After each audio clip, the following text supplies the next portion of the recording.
All right, guys.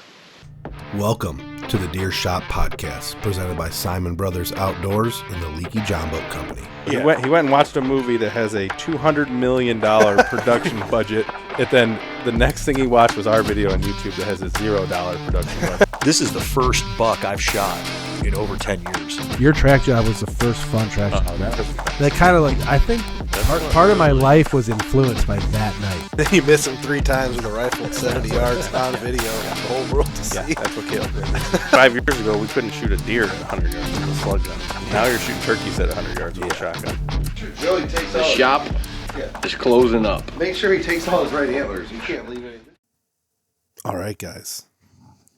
Deer Shop Podcast, episode 82. I don't have the button program, so I can't play the intro. I was waiting for it. I don't have the mixer's been the problem is you take the memory card out and it like resets itself every time. The date, the time, everything gets messed up. So yeah, this is episode 82. This is Dream Season. Born Again Matt. Matt, this is your 7th or 8th time on the podcast? I wouldn't say that much. I think it's 7th or 8th. There's no way. Yeah.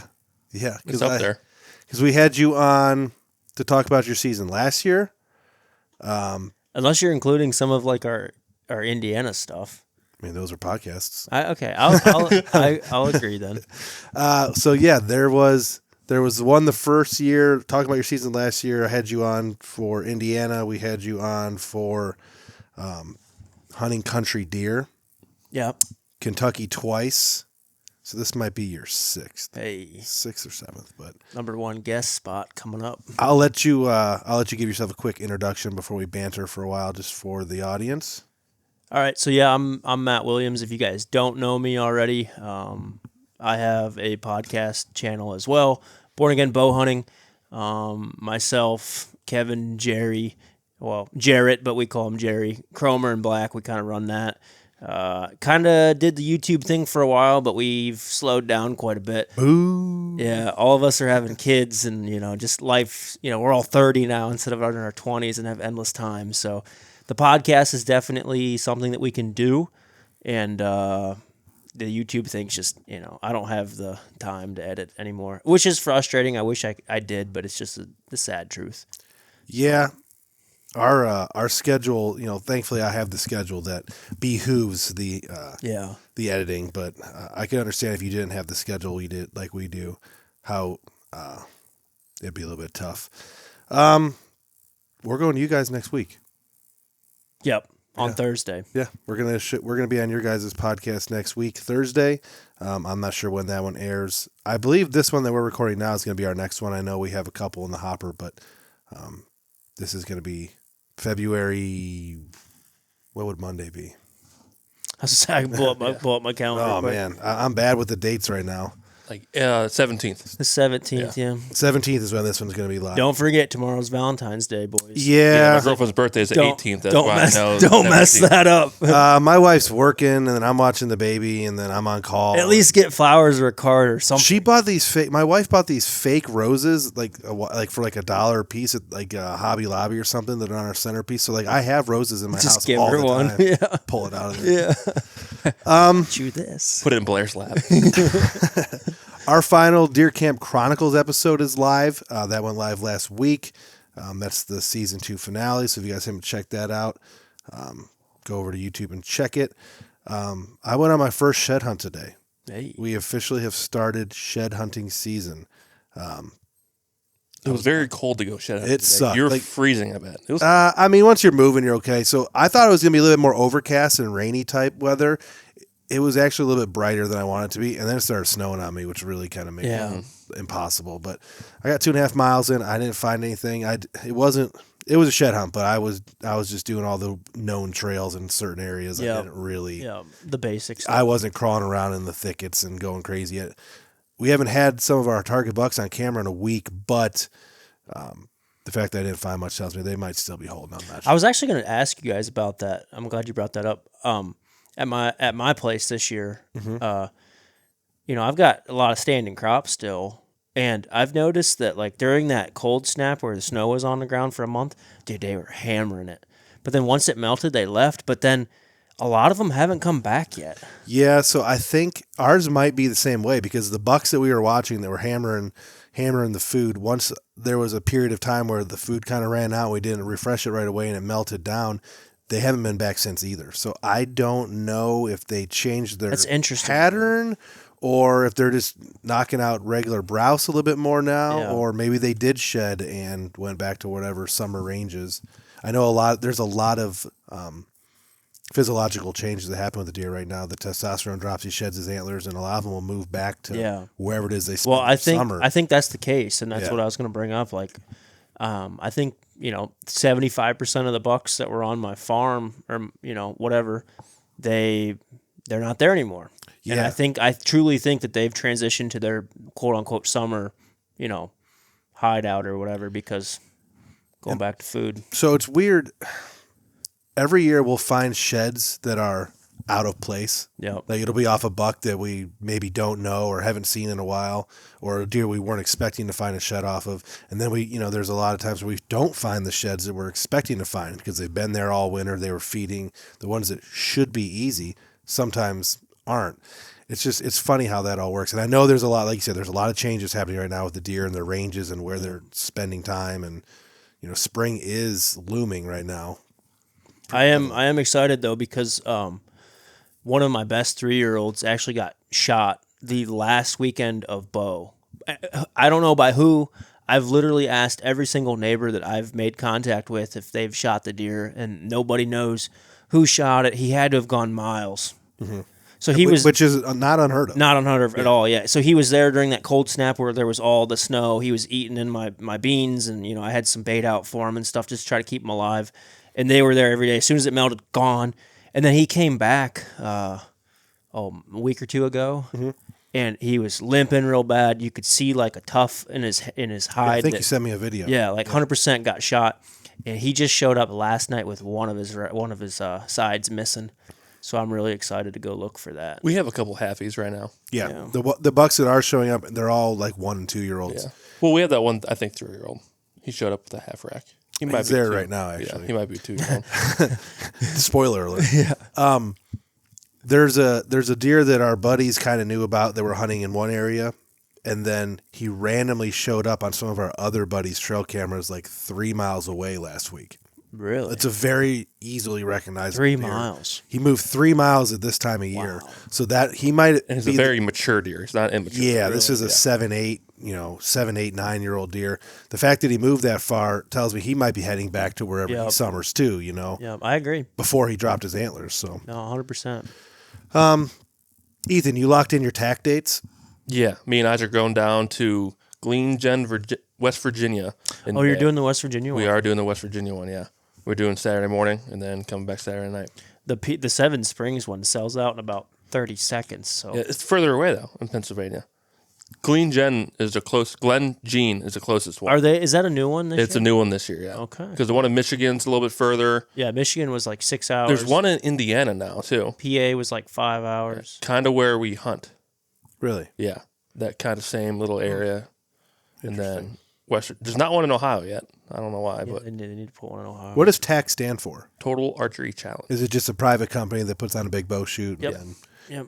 Is there like rankings? Is there people that go to all of them? No. There's probably people that go to all of them, but it's not a score event. No, you keep score within your group. You don't turn score into anyone or anything, so you just have fun with it. Yeah, then they have a couple shoots that you could win some stuff like win the truck. Like novelty shots. What kind of targets do they use? 3D, all sorts of mountain goats and elk. Yeah, and anything you can think of. And you can shoot. Groundhogs. There's like 7 or 8 different courses, and they're all based on, like you can do the Rocky Mountain Elk Foundation course, which is just all elk. Okay. And then you can do like big game. Longer shots, obviously. Stuff you can do like small game. And I think we're doing the 25 to 100 yard shots. I think. Do you remember what it's? Jack Links. We're doing the Jack Links. Jack Links. Yeah. Is there a Bigfoot? Yeah, that one will have Probably. a Bigfoot. And then we're going to do another one in the afternoon, Leopold or something. I guess what I was getting at is what company do they use for their targets? Like, are they all Reinhardt's? I believe so. Yeah. Okay. The one that when I went to Seven Springs, it was Reinhardt. Just because. Did you have fun with it? I did. Yeah, we're excited. Just because you would have to, if those targets are getting shot 1,000 times, Yeah. Yeah, I think they buy. So like I saw somewhere that after TAC is over, they sell everything. Yeah, I would assume they buy them all new and then they sell them. And then you can get like discounted. You can buy like a truckload of targets for next to a dime to what they actually We got to cost. look into that. Is what we need to look into. But I mean, it's 5 hours away. I will say one thing though. Make sure your tape is good to like 130. Yeah. Because even though that they say 25 to 100, like we did one that was 60 to 100, but I promise you, we shot at a buffalo that was 131 yards. And my tape only went to like 110 yards, and I'm like, how many arrows did you take? I took a dozen. I broke one. Only one. Yep. You're probably a better shot than me. But Didn't lose any? Nope. Huh. I broke one on a 98-yard antelope that was straight uphill, and they tucked him in a bunch of rocks. Mm-hmm. And what was frustrating is where we were, it was calm, but up on the mountain, it was real windy, and I wasn't paying attention. And I shot, and you could see my arrow like, arching at it, and then last second the wind just pushes it off, and I smacked a boulder. I'm like, I'm going to see Cromer here in a little bit. I bought a new mods for my bow, and then I got to get him check my bow out. He'll do it for you. Yeah. I got the new UV slider on there, so I got to get that all adjusted and all that fun stuff. A lot of guys will buy like lighter arrows too. Like, I don't know how serious you want to get into it, but if you take your hunting setup, sometimes you can't get, like my hunting setup, I could only get 110 yards before my fletchings hit my housing of my scope. Yeah, me and Isaac are going to shoot out here in the yard just to verify how far we can shoot. Yeah, so a lot of guys will go and like buy a dozen of, like a lighter arrow. But we're probably going to use our hunting setups just to... Yeah, I would just for, it makes you more confident. Yeah. You're not going? No, of course not. So I want to see that old Hoyt in action. Isaac's fiance's bachelor party is that weekend, so he'll have the baby. I have to be home that weekend. I'm not opposed to doing one. Every year I say I want to shoot a little bit more, and I never end up doing it. But I actually got to take my bow to Cromer. Will he work on an old Hoyt like that? I just want to get it paper tuned. I assume. I'm sure he worked on mine last year. I had an 09 Power Hawk. Okay, because I'm sure mine just needs some maintenance. It's because I've had it for so long. Touch up, yeah. He needs a new bow. Nah, my bow shoots just as fast as yours and just as accurate. So what difference does it make? The problem is with bows, it's like they've peaked in like technology. Like PSE used to have a bow that was like 360 feet per second is what they claim, but it was so inaccurate because, in order to get those speeds out of a compound, you have to sacrifice a lot. Not so like forgiving. The bows have peaked in their performance. So now that's why everybody's coming out with these, tunability and these attachments and all that. Because talk to Cromer about it. He would love to. He could sit here and talk to you for an hour. Yeah, the new Lift X has that new system that's probably not going to work out. They can't get them any faster. It is what it is. I don't think they really need to be faster. And they're getting lighter, too. Do we want to be shooting 400 feet per second crossbow or compound bows? I mean, I don't. Yeah, I mean, I'm happy with the. Have you guys ever thought about like the amount of tension that's like when you're shooting your bow? You're like if you look at the limbs on them bows, like if you were to like take the pressure off of a Matthews limb, they lay flat. Mm-hmm. Every time I shoot my bow, I have that fear. But under pressure with like the string on it, they're like a C. Yeah. You know what I mean? People leave their crossbows cocked for like and then they a week blow at a time. To me, crossbows are just scary to me. Yeah, I've seen them blow up. Alex had his crossbow here a couple years ago on the deer shot party night, like the opening day night, and it blew up on him. The limb literally blew up on him. Yeah. I've seen my other buddy Chad was shooting his 10-point, and he got his thumb a little bit too high on that thing. It literally ripped a huge chunk of his thumb off, and he didn't even notice it at first until he's like, "Man, there's a lot of blood all over the place," and his thumb was missing a chunk. I mean, them crossbows scare me. Yeah. All the new ones have these giant shelves on them, so you can't get your thumb. The compound scare me. I have fear, like I'm gonna let go and it's just gonna like snap my arrow into 1,000 pieces into my face. There's that one picture that floats around the internet where the dude's got it through his thumb with all the carbon like filaments. It's so painful. Speaking of bows, you shot the new Lift this year, right? You had the new Lift. Yeah. How did you like it? Are you gonna upgrade soon or no? No. You keeping it for a long time? I have the Lift now, last year's model, and I think it shoots the same as the new one. The new one just has that limb technology where you can tune it. But my thing is like, as much as I'm a big Matthews guy, I think that they've had their issues in the past. the last couple of years with limbs and stuff, but like I've always been a fan of Matthews, but I'm not a guinea pig. Like this new limb technology, I'm a little on the fence about. So like I'm staying away from it until they get their bugs worked out. I mean, your bow appears to be working okay. There's no problems. Yeah, I was gonna say the bow that I love my bow this year. We're gonna definitely get into it because it's funny. Your bow wasn't working well for a minute there. Like your season has gone way full circle. Because the last time you were in here was when we talked about your Kentucky buck, and that was after Ohio season had opened. And the beginning of your Ohio season was really bad, but we'll get into that in just a minute because I actually want to start with you talking about your farm. We talked about it before the season, the last time you were on the podcast prior to the season, about how you now own your own farm. Yep. You finally were able to buy some land of your own. You had all these big plans. I think at that time you were already you already had your food plot stuff all done. It was approaching. It was September, so season was coming. Yeah, I would have had everything in. I mean, for one, how was it? One season with your own farm. How often did you even hunt it? I hunted it 3 times. 3 times. Oh, how often did your dad or your brother hunt it? My brother hunted it probably 6. Okay. Did anybody take a deer? No. So it's still virgin ground, no bloodshed. No bloodshed. I actually didn't even see a deer while hunting it. 2 of my sits were just like, I got 45 minutes after work. The one was during the rut. The one was during gun season. So I was like, I'll just go out there quick. But one sit I actually threw at it like to try to see what I could do, and didn't see a deer.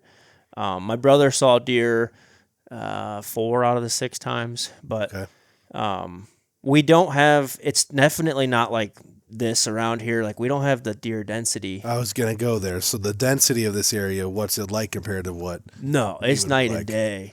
It's night and day. So, when we had that cold snap, this will be the perfect example.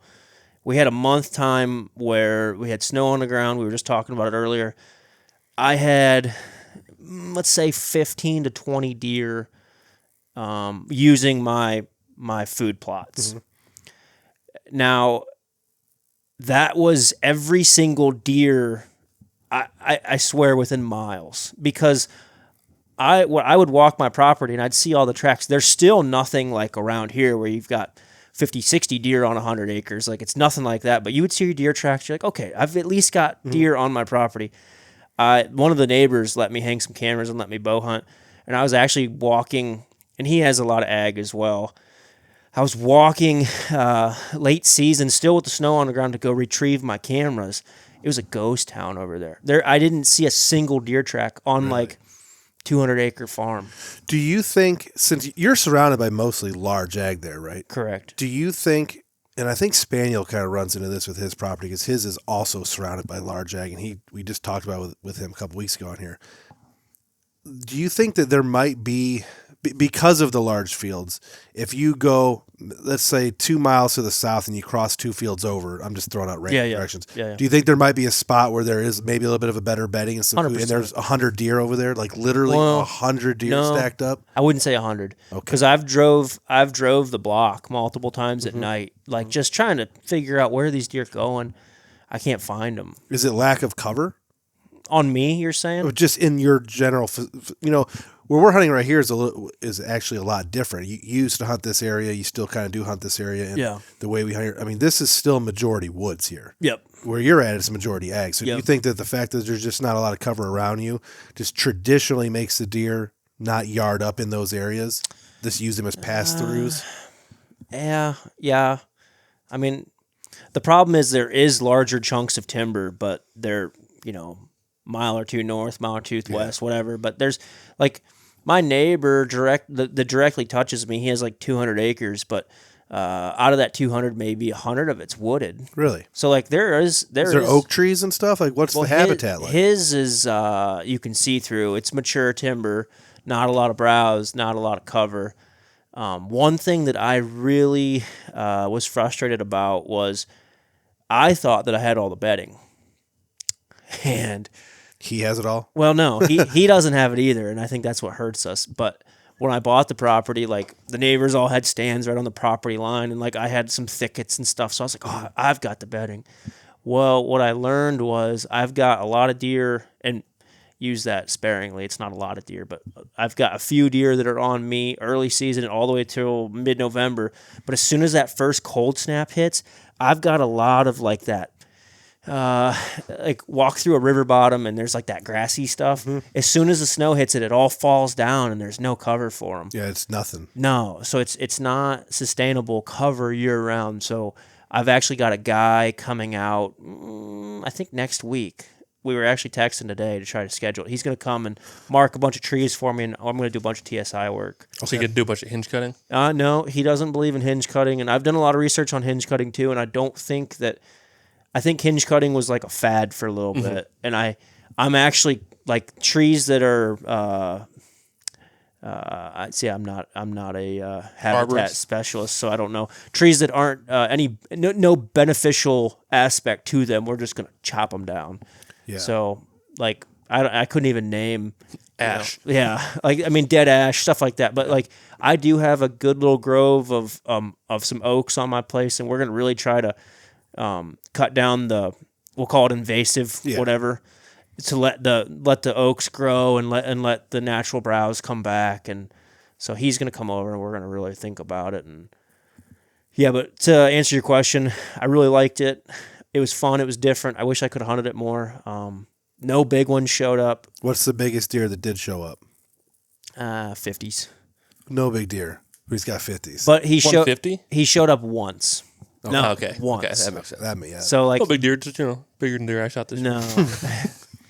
He showed up once, and it was actually, I shouldn't say that. He showed up for like a week and then he left.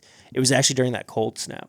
Really? So when we had that 30 degree or not 30, that 30 day of snow, negative temperatures, he showed up for a week. That's good to note for next year though. Yeah. Because if you're still harboring a tag late next year and that deer could be looking for some food, he might do something similar. Obviously. Was that after you shot this deer? Yeah. Okay. Yeah. Yeah. Yep. You weren't going to put Kevin or anyone on that thing? This deer? No, the other one. The one that showed up at your house. No. No. Interesting. I don't know. I don't want to sound selfish, but I'd really like the first deer to be taken off of my farm to be either by me or my brother. Yeah. Yeah. So and then after that, I don't care. But the first one, I mean, I can be selfish. It was a lot of money to buy it. So, it is your farm. Yeah. Yeah. So I'd like to be either my brother or me take the first deer. So it sounds like a lot like Spaniel's property. He has a buck show up for a week. But Spaniel killed his, obviously, because he was targeting it. But yeah, just a small. Spaniel's is a lot smaller than yours, but it's a similar type situation. Big ag, small woods. So we actually just recorded a podcast for us talking about this, but I'll talk because I don't know when ours is going to air, but I'll talk to you guys about it too because I find it very interesting. So I don't mind stirring the pot. Mm-hmm. I don't mind knocking on somebody's door. I'm not afraid to go get shot at. Like, I don't care. So I, being the person that I am, went and knocked on every neighbor's door that's like touching me or touching of a neighbor, and was just like introduced myself, whose property I bought, hey, do you deer hunt? Like, what caliber deer are you killing? Yada yada yada. So long story short, I was trying to get them into like, do you guys practice any kind of management? Mm-hmm. All of them, we would love to, but you're never going to get the neighbor to agree. Okay. Then you go to the neighbor. Listen, I'm dead serious. So like I would say, okay, well, if I can get the neighbors to agree, would you verbally commit to passing 3-year-olds? And they're like, yeah, we would 100%. We want to kill bigger deer. Okay, cool. I went to the neighbor, talked to them. They said the exact same thing. Well, we would love to, but the neighbor, you'll never get him to agree. So long story short, I got 5 properties, including my own, who have verbally committed to we're going to pass 3-year-olds next year, and none of them talk to each other. Yeah. For 20 years, it's like, what are you guys doing? Like, all you got to do is go knock on somebody's door and be like, hey, what caliber of deer do you want to kill? Oh, we want to kill giants. Well, we can't kill giants if we're killing 120s. So it's like, why don't we pass the 120s and see what happens? And thank God you don't got any public land around for the out-of-state guys. That's right. That's right. Because I'd come and shoot them all. I had that written down. I was going to talk to you about that later, but we got it out early. So, yeah. Do you have anyone around you that lets other people hunt? Yeah. Because that's going to be the problem right there. They're going to come and they're going to see the 120. They're going to shoot it, and then your neighbor's going to see, like, if he shot a 120, I'm going to shoot a 120. It's going to be a revolving door of 120s. So one thing, luckily my property is, like, you guys struggle with this because you have so many little pieces that touch you. I'm actually the 17. small guy. The number is 17. So I'm the small guy in the situation, and there's 200 acres this way, there's 300 acres that way, there's 70 acres this way, there's 15 acres over here. So, like, luckily it's mostly family. Okay, that's good. To answer your question, so, like, there's multiple people that hunt, but yeah. I mean, obviously that's the direction you need to go if you own land. That's a good start. That's a good base. My experience with it is a lot of that stuff is idle words up until they're in the woods. Trust me, I know. I love my neighbors, and I've talked on social media to a lot of guys that that have figured out where we hunt. So then they they start messaging me, and I've talked to a lot of guys, and I'm happy when everyone shoots their deer.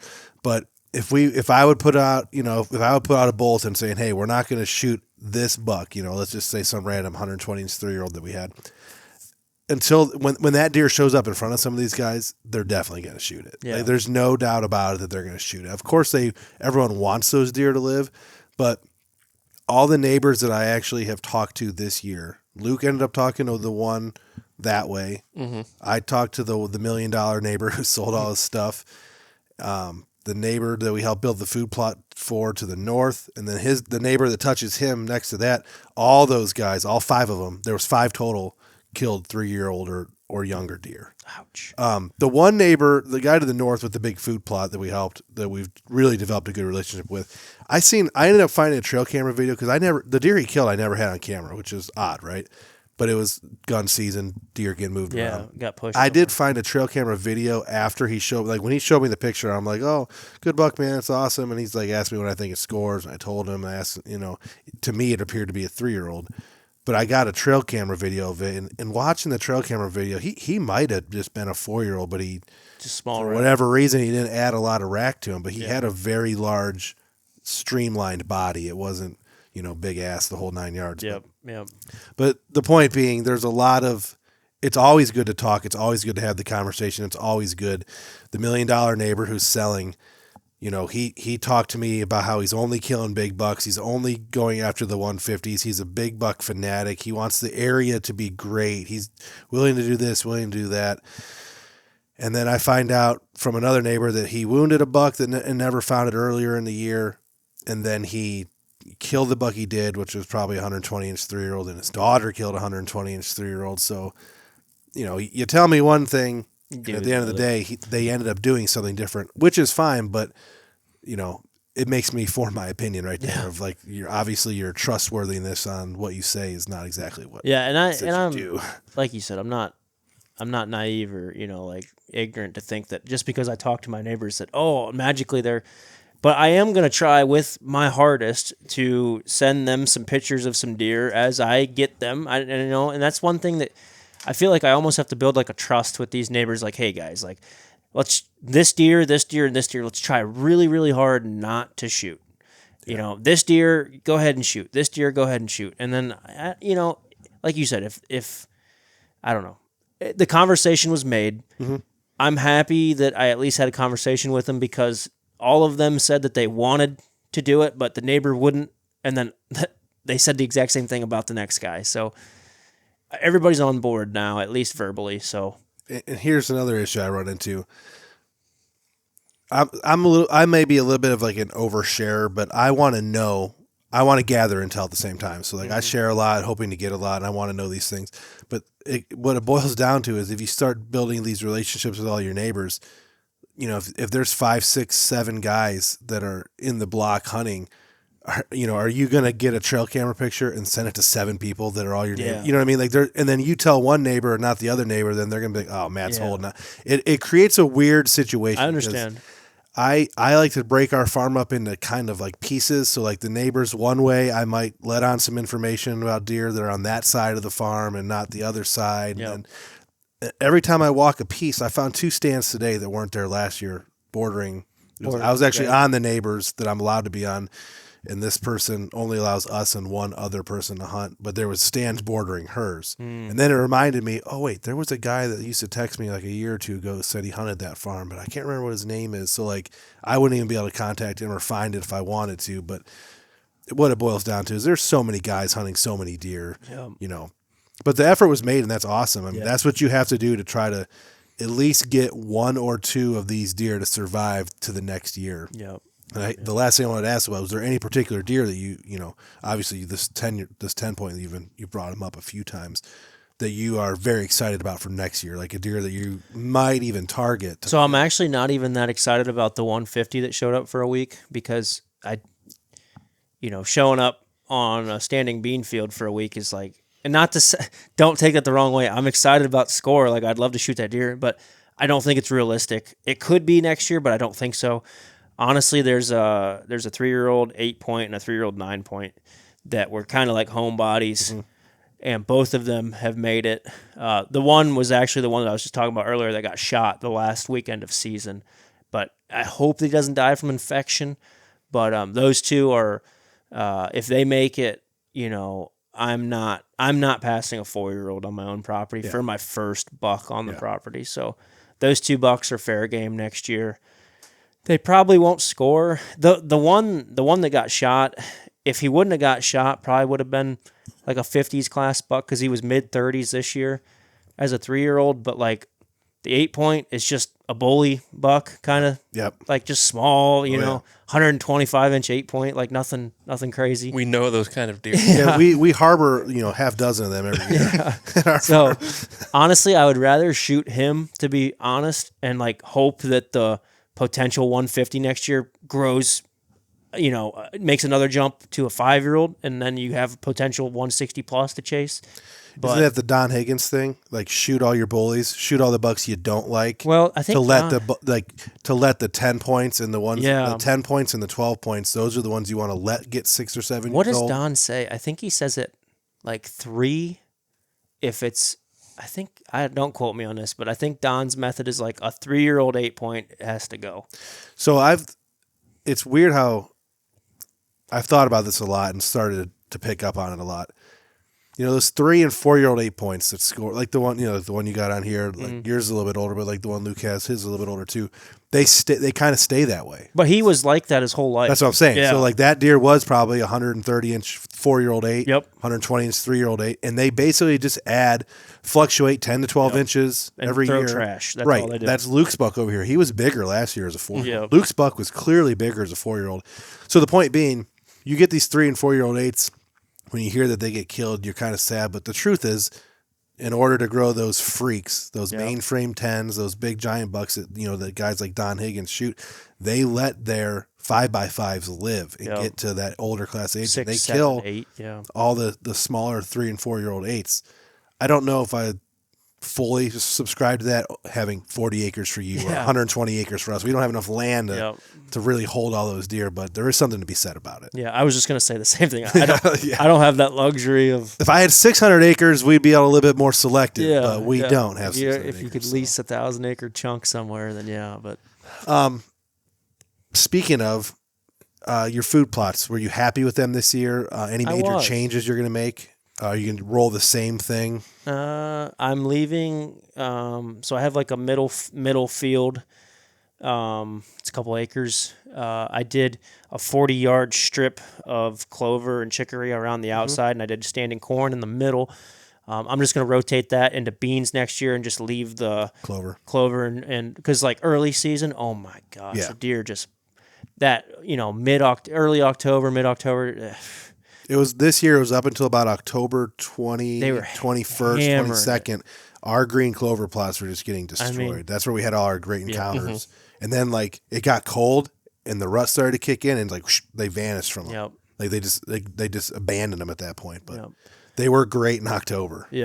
I'm not sure. I got to talk to the guy that's going to come out and walk the property too and get his opinion. And obviously I'll text you guys and text some other people and just get everybody's opinion and see what I don't really know. So right now I have like a 3 or 4 acre standing corn plot that kind of like touches the road. I'm not sure what I want to do with that. maybe I'll just roll it again in corn and just, kind of use it as a buffer / just keep people from looking into the property from the road. But like, I've got a backfield. I'm going to try to turn that into some kind of, bedding in a bag, CRP kind of something. I definitely want to get more cover. Like I was talking earlier, so I'm going to do some TSI work. I want to get some natural browse. I might even plant some stuff in the woods if I can. Like if I can get enough, if I can open the canopy enough, I might try to throw whoever recommends what, because I don't know nothing about it. But like I'm definitely this offseason going to try my darndest to create some more natural browse and just cover. Me and Ethan actually talked about that when we were picking up some cameras last week. There's some spots. I'm going to take the chainsaw, and I'll probably start now as soon as I start getting some time. Yeah. There's some spots where the canopy might be kind of open, but there's a lot of deadfall. We had a lot of ash in our woods, so there's a lot of just log jams of ash. I'm going to clean some of those up because the canopy is open in those spots. Clean some of those up, let the sunlight get to the forest floor, maybe do a scratch planting of something this first year, and then hopefully that sunlight coming down, it'll start to thicken the areas up. Yep. Some of them are around like big mature oaks, so I'm going to clean up the forest floor underneath those big mature oaks for better browsing.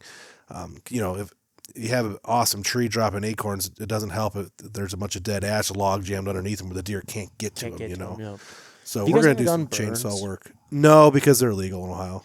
They are? Yeah, you have to get permission to burn in Ohio. It's illegal. Like you got to get a permit? Yeah, it's kind of hard when you're the fire chief to legally burn stuff. Because I've heard a lot of people tell me that, like, if you want to start fresh, like, do a burn and, clean up all that, Because of Ohio's population, like the density in Ohio, it's not legal to burn that kind of stuff. You can get permits and have the ODNR come out and inspect and like get permissions to do some stuff. I've never gone that route, but yeah, like out west, Kansas, Iowa and stuff, those guys burn everything. Yeah. And they just burn the whole entire woodlots. Yeah. But here, if you burn a woodlot, you're going to burn 6 houses down too. So like ghosts. There's the ghost. That's the ghost. So yeah, we haven't done too much burning.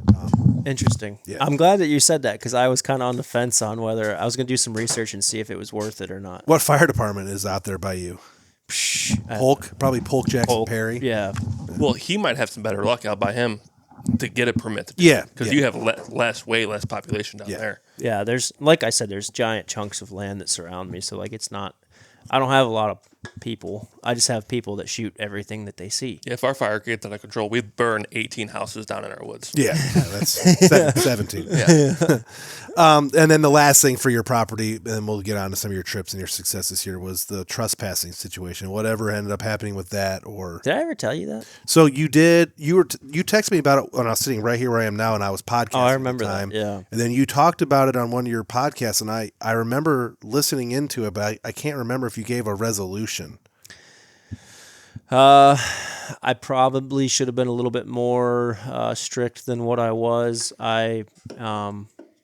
It's a hard. So for the people listening that maybe don't know, I had some trespassers during muzzleloader season. My wife and I were actually coming back from church. It was a Sunday, midday. He took his orange off, hopped multiple fences, knew what he was doing, actually shot at a doe that was bedded on me.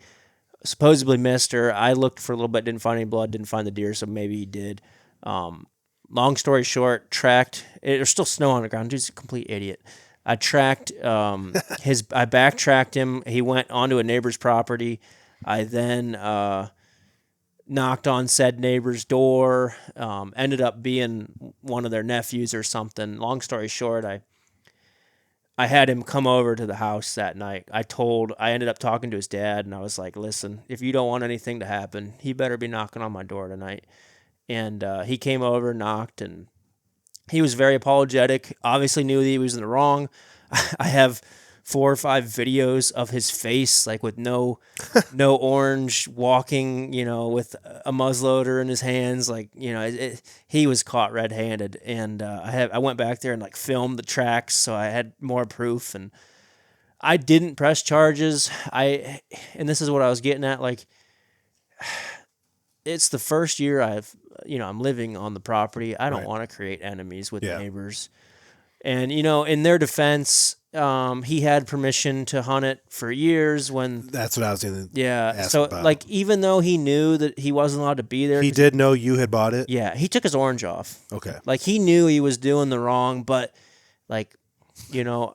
It's the old, like, take the orange off. The old man who lives here, the old farmer won't see you. It's funny. I'm going to take my orange off so they don't see me, but I'm going to shoot a loud gun. Yeah. So he admitted that he said that he got caught up in the moment, and like once he shot, he realized that like, oh crap, I really messed up. For a doe? I mean, not that there's anything wrong with the doe, but like if you're going to trespass and just start shooting, so after drag him over multiple property lines, so that's a lot of work. After the podcast, I'll all right, I'll show you guys some stuff because he's a local teacher and a high school football coach. Isn't that lovely? So isn't that just lovely? Like that's the kind of person that is teaching our youth and coaching our high school football. Yeah. Yep. Yeah. So if you're listening, I doubt he is. He's not a big hunter. He's just a gun hunter. But like, yeah, shame on you. I told him, I said, if I ever catch you back there without permission, I said, I will throw the book at you. Mm-hmm. And, I made it very clear that, I wasn't happy. Said some very choice words that I normally don't say, but I was ticked off and yeah. But, you live and you learn, and hopefully he ended up walking on my neighbors too, pushed out all of my neighbors, and I went and talked to him, and he's like, they knew what they were doing. So they've been doing it for years. Yeah. They were pushing out all the thickest stuff. And, yeah. During that push, I'm actually frustrated about this. One of the 3-year-olds that 125-ish, they actually killed him. And I'm not convinced that they didn't push him off of me, because that morning I had daylight pictures of him going back into like this little thicket that I have, and that's what they pushed. And they ended up killing that deer. So you had a guy trespass on you, push out your property, kill one of your 3-year-olds. Yep. All in the first year. All in the first year. Yep. Lovely. Yeah, and I know like there's going to be guys listening. So our audience is going to go both ways. There's going to be guys listening like, you did the right thing. You don't want to do scorched earth. You don't want to be the asshole on the block, blah, blah, blah, blah, blah. There's going to be the other side. There's going to be people that are like, dude, holy shit. Like, you just let them walk all over you. They're going to do it again. They got away with that. This is why poachers get away with what they do. Yeah. You'll get both sides of that. I think everybody deserves one warning. Like one, I screwed up. That's just kind of how I roll. Like, you get one mistake, but if I get a picture of him back there without my permission, like, I am throwing the book at him. Yeah. I'm calling the game warden. I'm calling the law. Now, he had to have seen the cameras and stuff, right? Like, I think he was so entranced. He's a teacher. I think he was so entranced with the deer that, like, trust me, he never looked at any of them. You have to make a complaint first, right? And then you can throw the book at him. So I would not technically no, but like the judges. From what I was told, we have buddies that are police officers, so they're like, listen, the judges, with how the court system is and busy, and there's guys out there raping, killing, murdering, stealing, a trespassing charge is only going to get pushed down the line if there's been major attempts made to like stop it, and it's a repeat offender. Gotcha. A guy that's a couple properties over could just tell the judge, hey man, I was lost, and the judge is not a deer hunter usually, and they're just gonna be like, okay, I mean, whether that's right or wrong, but when they're worried about drugs and all the other stuff, like a guy was trespassing in an open field, they don't care. That's not a major crime for them. Yeah, so. yeah. That's the. I mean, it is what it is. You know what I mean? It's like, and then that's my neighbor. It's like, so it's. So once you piss him off. And then, and here's my biggest dilemma, because I really wanted to throw the book at him. And like, I'm glad that I was driving home and my wife kind of talked some sense on it. Because if I would have been home, I would have jumped on my 4-wheeler, flew back there, and probably killed somebody, honestly. But got shot. Yeah, like I would have done stupid things. But the fact that like I was able to like have a couple hours to calm down, but the problem, my biggest dilemma was, I know 100% sooner or later I'm going to shoot a deer. Yeah. It's going to go on them. That's why, So it's like I can't be that big, of an a-hole and then expect to be like, oh, I just shot a 150-inch deer 3 years down the road that I've been growing, and he ran onto you. Can I go get him? And they tell me no. It's hard, man. Like, the game warden out. It's somewhere around your area, and I don't know exactly where. Is where in our one podcast we kind of talked about with Skyhound Drone Recovery. Chris Toth, he had found a deer that was alive, that giant 200 class deer, and then like all the fallout that happened with that. I ended up getting the story. The kid apparently. They knew the deer was wounded or whatever, and the game warden was contacted by the guy who tagged the deer. And don't quote me directly, this is just hearsay, but from what I understand, the game warden said if he's still alive and you go in there and shoot him, put your tag on him, it's your deer now. Well, so like technically by law, right? So like your neighbor, you tell your neighbor you got a wounded buck up on your property. I mean, legally, he can just go in and get it as his, and you're not going to, you know what I mean? So that's why I always err on the side of caution, and I overshare, and I'm too friendly with our neighbors. Nick gets, Schlau gets all kinds of pissed off because I'm always giving away information. But one day, one of us is going to have a deer run onto some of those properties, and guess what? We're going to have at least an in of some kind. You're at least going to have a relationship where they're going to say, yeah, go get it. Or they're going to say, yeah, I'll help you drag it or whatever, you know? And I expect them to come with me to do that, yeah. you know, and it's, you know, it's just something that you need to do in order to, if you're going to be hunting there for a long time, you know. So it was funny, real quick, and then I know we're already deep into this podcast. Who cares? But so he texted me the day after this encounter and said that he shot one and it ran onto me. Can I go get it? Your neighbor or that kid? The teacher, football coach. Did you say yeah? So no, I was at work and I said absolutely not. And I told him that once I get home, we can go look for it. And long story short, I was like, doe buck. And like, he's like, I'm at your fence and I have a camera. There's like a fence crossing. I have a camera, like literally, I'm like, yeah, I see you. And I don't think he even saw that camera either. He's just sitting there at the fence in orange. And long story short, he shot a spike. Gun season is going to be your biggest enemy now that you're a homeowner and I'm or like, property owner. I'm like, why? So then I asked him, I said, and I'm never going to tell somebody that can't shoot something, but I'm like, why did you shoot a spike? We do have does running around. Like, he's like, well, I hadn't shot one all year and I wanted meat for the freezer. And it was the classic, like, supposedly the deer was, and this is what he told me, take it for what it is. It was 180 yards running through the field. He pulls up, Hail Mary, boom, shoots at it. He hits it in the hind quarter, and I have a video. The deer's dead now. I haven't found him, but there's no way he lived. It shot back through his back hips, and he's dragging one leg really bad. The other one's limping, and he's walking through my property, like still alive. But the guy, it was a mess. But long gun story season short, usually is.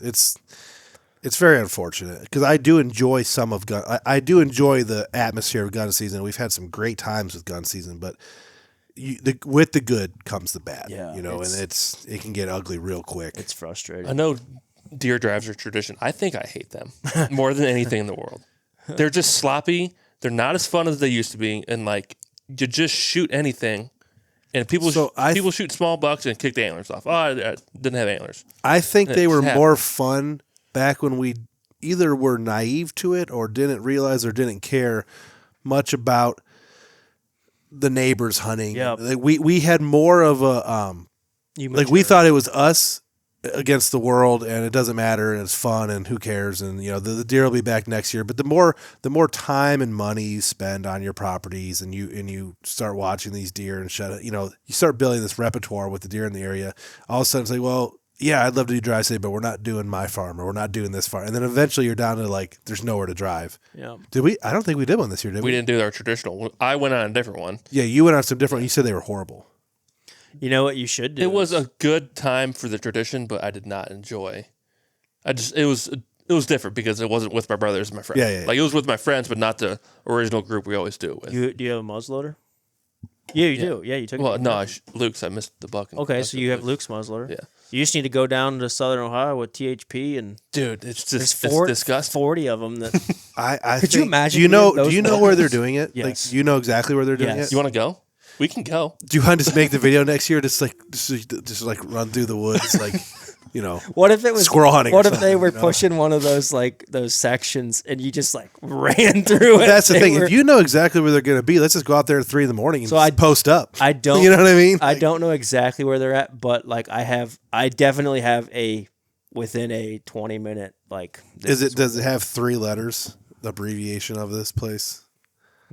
something, something, something? No, I don't think so. Okay. That's where I thought they were doing it, but No, I know it's not here, so I'll show you. So I do have some friends down there that are like Mattern Hornets because it's definitely that place. Because something place. Yeah, yeah. I don't want to say it on the podcast. Yeah, afterwards we'll talk about it. This. I don't think so. Oh. Do you know what I'm suggesting? Well, maybe, but I don't. The county to the south of us. Yeah. Here. No, I'll write it down. Oh, yeah. Okay, all right. Yeah. It's definitely that. Yeah, it's 100% that. Okay. Yeah. Okay. That's what I thought. Yeah, and I know the town that they're close to. Imagine I think I know exactly what you're talking about too. I think we're spending Isaac's bachelor party there this summer. Imagine you're like a public land hunter. You're on this like 150 class buck, and like you're almost there. And then like THP muzzleloader runs comes in you're and like, shoots God. him. Did you ask Aaron Olson if he had him on his camera? I did. I haven't asked him yet, but did he have him? So Because he had to have had him. Jokingly, It's not like he's driving 4 hours. Yeah, we know where he's going. Yeah, you know what so I mean? Like, and Aaron's probably listening to this, so I'll give him a hard time. He showed me some of the bucks that like he got on. are they dead on the thumbnails for some THP now? Well, the one looked very similar, like the big one that they shot. So I sent him a picture, and I was like, hey, is this that deer that you showed me? And like he got all like defensive. No, that's not the deer, and Aaron is, he's particular about who he tells things to. We'll just leave it at that. Yeah. But he's definitely a solo hunter. Yeah, he's not a tribe guy.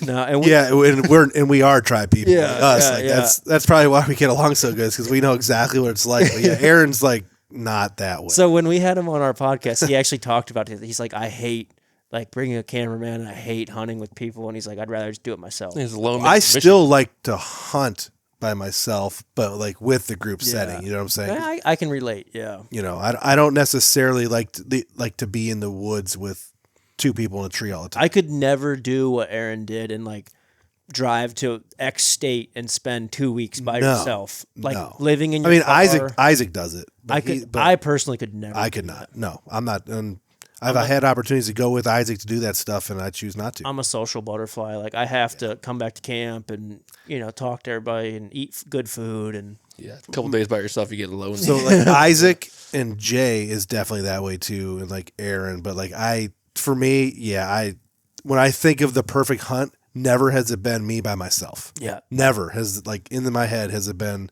me somewhere alone with a deer. The year before. Not my thing. The year before this season. So I don't want to say last season because technically, but I went to Kentucky for early season by myself for a week. Most miserable hunt of my life. Like I was down there too. Yeah. Awful. Yeah. Terrible. I hate not just. You ran into a group of people to hang out with. Though. Yeah, I found a tribe. Yeah, you found the tribe. It wasn't the hunting that was terrible. It was the fact that I was by myself. I absolutely hated it. Like. Yeah, I would be a way better Indian than a mountain man for sure. Yep. Just. Yeah. So speaking of Kentucky, we already talked about your Kentucky trip. Episode 59, episode 66. 59 was our first one when we went, and we podcasted from down there. 66 was after we came back. You killed that awesome Kentucky buck, so we don't need to really hammer too hard on that one because it's already been talked about. We are doing the camp next year. Yeah, it sounds like I'm doing the camp next year. You don't know if you're gonna be able to get off work. I will have 2 days off of around that time period. No matter what my schedule is, 2 days off will be spent in Kentucky, which is how our schedule works. Yeah. So. Yeah. Will you be able to take time, you think? Yeah. Okay. I'll be able to trade and stuff. Because I'm already looking forward to it. Are you doing muzzleloader or are you doing bow? Both. Yeah. Well, hopefully just bow. Yeah, hopefully we can go down there for opening bow. weekend of bow, kill some velvets, and be done with it. I mean, wouldn't that be the dream? We're gonna switch up some tactics this year. Dude, I've been trying. It's not as easy as it looks on TV. I can promise you that. Well, 2 weeks before, this is a repeat of the podcast from a while ago, but 2 weeks before we left, it was mature bucks every night. This is a slam dunk. Like, there's no way we're not going to have good encounters. Underneath our stands. Yeah. Like, we knew they were there in shooting light. Trust me, I know. And then, like, the one, things changed and all that, but the one that I ended up seeing that during archery was shed of this velvet. So, like, we never saw any of the big velvet bucks. Mm-hmm. We saw the one. So, I mean. Once they shed, man, they're gone. There's a weird drought, too, this year, though. So, I don't know if that had any effect on them. They do some weird stuff. Yeah, we'll have to see what the crop rotation is down there.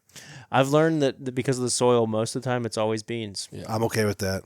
Leaving beans again. We might take some of those golden acorns. We might go down a week earlier some of those golden acorns. You should try that and plant them there. You know, for the when we hunt because most people do. Yeah, we might as well. Well, when we were down there, we found some. Like the neighbors were. It's weird. They always we found some on a place that we thought we could hunt, but we couldn't hunt it. Like on X, it says it's a property we're allowed to hunt, but then we found out a couple months later that it actually got sold and the property just didn't update. So what's weird down there too is like one thing that I've learned is whenever you find an old fence line or like an old fence row, that's the property line. Do not go off of Onyx because like them boys back there, like Onyx is probably correct, and if they had it surveyed, but wherever them old fence rows are, that's the property line. Well, we got lucky because now that they sold that chunk, the entire border of the property we hunt is a river, like an actual river, not a small creek. Like it's a 30-foot wide passable river. Yeah. River. So there was a little section on the other side of that river that we thought we could hunt, and we didn't hunt it, but we went and looked, and that's where that. And there was a corn plot and beans. Yeah, there was a corn food plot and a corn pile. Yeah, which was interesting. Yeah. Double the. Well, it was beans and corn. The guy, I could tell that the guy had planted beans or corn or like soybeans, spread it, and then also spread some corn seed with it because there was like it was too small to be a field, so it wasn't holdover corn. Gotcha. I mean, it was only a quarter of an acre in the woods, you know. So, gotcha. But good for him. Episode 5966, if you want to hear all about West Virginia, Kentucky. My gosh, one of those Kentucky, and there's 2 videos where we actually go and have camp in Kentucky this year. But we're going to fast forward straight to your guys' Indiana trip. We were unable to go, unfortunately. We had a bunch of people ask us later in the year, like, where's your Indiana video? When's the Indiana video coming out? I'm like, we didn't go this year. Life kind of slapped us. We wanted to go, and I've already told the guys a couple times, like, I really want to go back next year. Like, I missed that trip, not going, that style hunting. I didn't get any of that fix this year, and I'm ready to go back. But we had a blast. Once again, the weather sucked, as always. I wish, like, damn, you know? Yeah. Every year. Yeah. So we had like 2 or 3 good days to hunt out of the whole week that we went. And I killed. So when we went down, it was the last weekend of, or I shouldn't say weekend. It was the last week, first week of November. Sorry, butchering this. It was the last week of October, first week of November, whatever that week was. We went from, I think, Sunday to Sunday, I think is what we hunted. And the first day or 2, I think, was decent, but not great. And then we had a stretch of 4 or 5 days of just nothing but 70 degrees in November, which was awful. And then on Friday, which was the first, I believe, I killed my buck on the first cold day that we had. That was the day up here that Isaac wounded his buck, and the neighbor guy to our one farm killed his buck. Like November 1st up here was a great day too. Yep. I felt bad though because Kevin, his property back home was on fire that last week of October because you guys had back home was good weather. Yeah. Yep. We had the warm front. So and Freeman. Yeah, Freeman. Buck, yeah, so like in that time period, it was Isaac's wounded buck, Freeman, the one neighbor's buck we helped track, a big one. That's when the wolf disappeared. Like that time period was really good here in Ohio. But did you guys camp in a camper, tent, or Airbnb? So we were gonna do an Airbnb, and actually I put like the down payment down for it or whatever, but luckily I was able to get it back because we had. And not to throw you guys under the bus or anything, because like you guys didn't go, but we had a lot of people last minute just say, "Hey, we're not making it this year." And so we rented an Airbnb that was big enough for 20 people, and it was like, hold on, why are we spending this kind of money if? And I promise you, it wasn't the great deal that you found for. No, I'll tell that story in a minute, but like this was like this was retail price, not the discount price. So we decided last minute that. Luckily, it was within 2 weeks or so of the trip, and I could pull all my money and not get anything taken from me. So I pulled it, and we ended up just taking the camper. and we just stayed into a campsite, and we showered in the camper, which was fine, but we didn't have any running water or anything like that, so we had to be sparing with what we had. But did anybody besides the Born Again crew come, or was it just a pure Born Again trip? A guy named Vince Badiata and his wife came down. He runs gosh dang, you're putting me on the spot. I think Chasing Public. Yeah, Chasing Public. Yeah, something public. So he's out of Michigan. Really good dude, like solid dude. He came down for the whole time. It was him, his wife, and his boy, right? Yeah, and his boy was like a year old. Yeah. Wow. Small. But like, what's really cool about them is like they believe firmly in like take your kid with you. Yeah. Yeah. So like don't sacrifice your lifestyle just because you have a kid. Like, embrace them. So like they slept in a good tent. luck, man. Good luck with that. Yeah, my wife won't let that happen. Can we go to Indiana? No. Yeah. Okay. Yeah, she won't let that happen. I actually revealed that my wife was pregnant to the public from our cabin that we went to in Indiana when I was scouting for that trip. Oh, really? 2 years ago. Yeah. Really? Yeah, like the baby you released, not like the Yeah, it was in the podcast. front yard. Yeah. Wasn't on air, but like Yeah. So I mean, Indiana trip was great. Black killed, I killed. I mean, Black killed a 1.5-year-old. I killed a 2.5-year-old. They weren't anything great. I'm sure you're gonna bring that up. They were. Nah, we've already beat that. Yeah. We've already beat the what you think a trophy is half to death. It's just a good thing you don't live there. Yeah. So you and your neighbors don't have to do it. Yeah. That's why I didn't buy next to public. That's what I was gonna ask you about that. Now that you're a property owner and you're watching these deer and hoping that they live, has it changed what you're gonna shoot on public at all? So like one thing that I don't think I ever told you guys was like I've never killed a buck in Indiana. I never killed a buck in PA. So like my goal was a 2.5-year-old because I've never killed there. Mm-hmm. Obviously now that I've achieved that 2.5-year-old status, like I'm not going to shoot another one. Yeah. So next year, if I go or when I go, whatever, it might be a 3.5-year-old, or it might be like, something that's like 120 or something like that. So, I mean, I'm not going to let the deer that Isaac has on the wall there. That's his Indiana buck. I'm not letting that go in Indiana. Yeah. Not a chance. No, I mean 3-year-old, like you're shooting that all day long. Yeah. Yeah.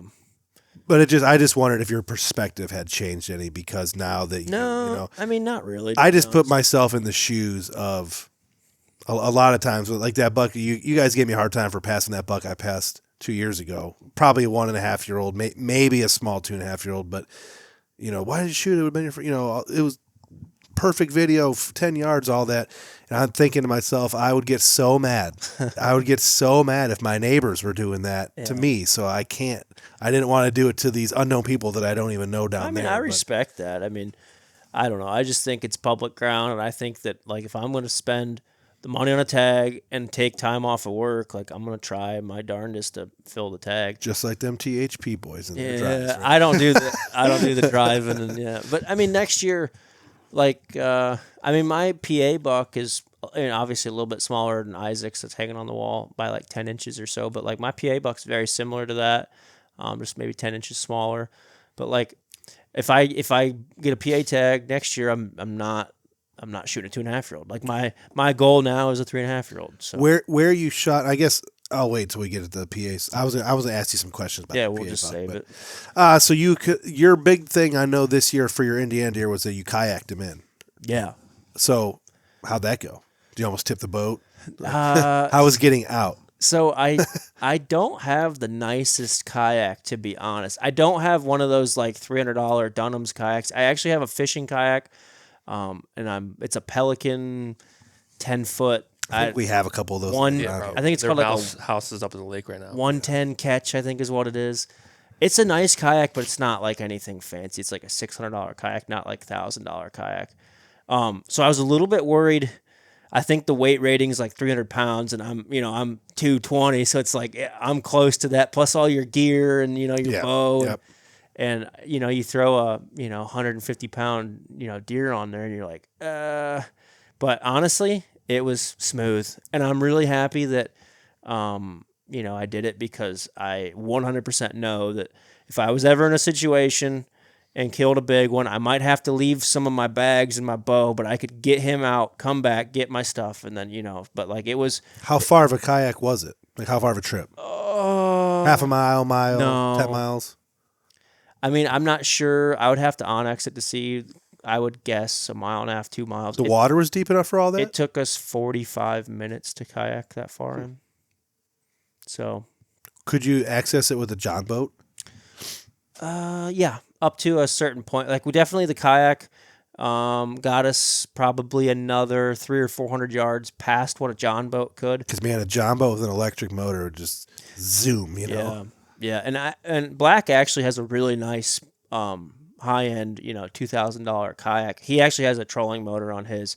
So like on the main stretch, he was able to on the old troller, but like when we got into some tight spots, he had to pull it up. But it took us a long time. So I held on to him while he was, trolling on the main stretch. Gotcha. So, but yeah, it was a blast. That was that's the smallest buck I've ever killed.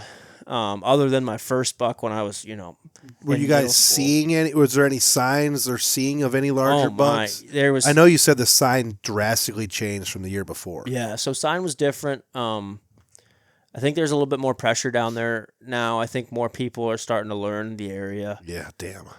Damn YouTubers. We definitely saw a lot of people.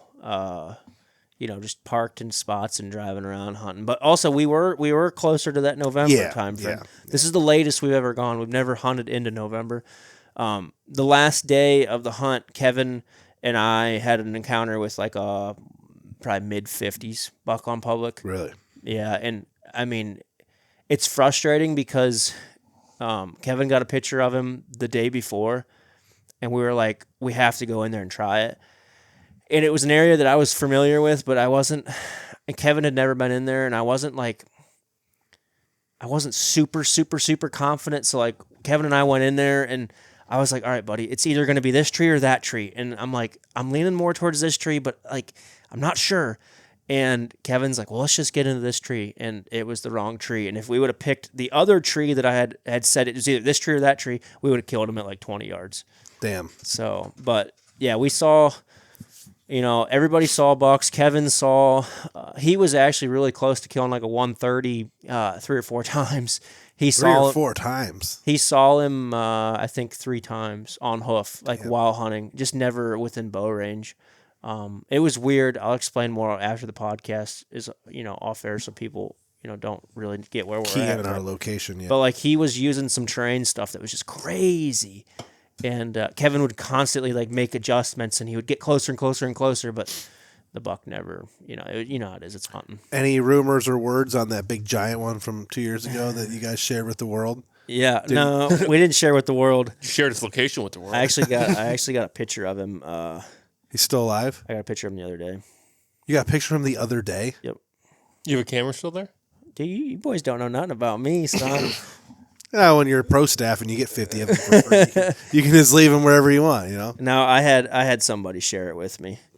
But that was him. I was going to say, that's some dedication. Off-season cameras. Yeah, that was him this year. So actually got a lot smaller than what he was when we got pictures of him. To be honest with you, I don't even remember what he looked like when you got pictures of him the first time. I'll show you. I just remember the camera's up high. Yeah. Next year? This year? This year, Indiana? You doing it again? Yeah, running it back for a 4th? I don't know if I'll do 4 for 4 again, but just the 4th year, right? It'd be your 4th season. If the wife, when's your baby due? July 11th. Okay, so you'll have a buffer zone. So I was talking to her a little bit about it. She told me I had to slow down a little bit, but it's like, I don't know. I'll tell you, I've slowed down a lot. The thing is going to be, there's a lot of things we can talk about some things off air. There's just. Yeah, you'll be able to find the time to go, but then it's going to be like, well, while you're gone, she's not going to be able to work, and then you're going to be talking. You got to find babysitting, and whether or not you want the baby that young to be babysat yet, and it's like, I know it. That's where you're going to run into. I'm not committing 100%, but I'm wanting to. Welcome to my world. Yeah.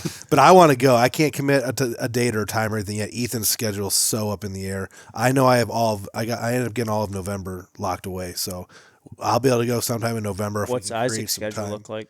He's going to spend all of October in Montana, right? I think early. I think September. Dude, what's wrong with him? I think He wants September. that. I know he wants to that kill elk. a 6x6 bull elk with his bow, self-filming so fucking bad Yeah, I that he know. Well, Andy Walters getting married September 7th or something, and he's going to be in Montana for that. So he's going early September again.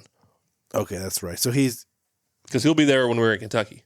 Him and Dylan will both. that's be right. there. So they're doing September, not October. That's right. I think that's the only trip I think he's got planned out west. So there's just that one. He kind of doesn't really do the whitetail thing very often. Well, so I was going to talk Since about he got PA. into his We'll just slide over to PA. We'll talk about your Ohio buck last. Isaac spent 4 or 5 days in PA this year hunting Oh, did he? public by himself. He's been doing that trip. This year was the second time that he did it. He really wants to kill a public land PA archery buck. Mountain buck, He's yeah. tried and tried, and I would like to go on that trip as well too. This year it didn't work out. I know it's a broken record talking about that kind of stuff, but that's a trip that interests me as well too. And we'd have to find out how far you hunt from where we Far. hunt. Is it pretty far? Yeah. I mean, it can't be Different that far. We're still both driving 2 hours. Different zones. He's more. We're more. I'm urban, dude. Like, But like You're in I'm the like- zone that has the early season, right? Yeah. Yeah. He's you're south of where we go then. I'm urban as urban can get. Ours is as non-urban as urban can get. Like where we go in Yeah, PA yours is is big mountain. wild. Yeah, Yeah. like there ain't nothing out there. But Yeah. so how'd that hunt go? I listened to that podcast recently. Actually, I know you were hunting urban.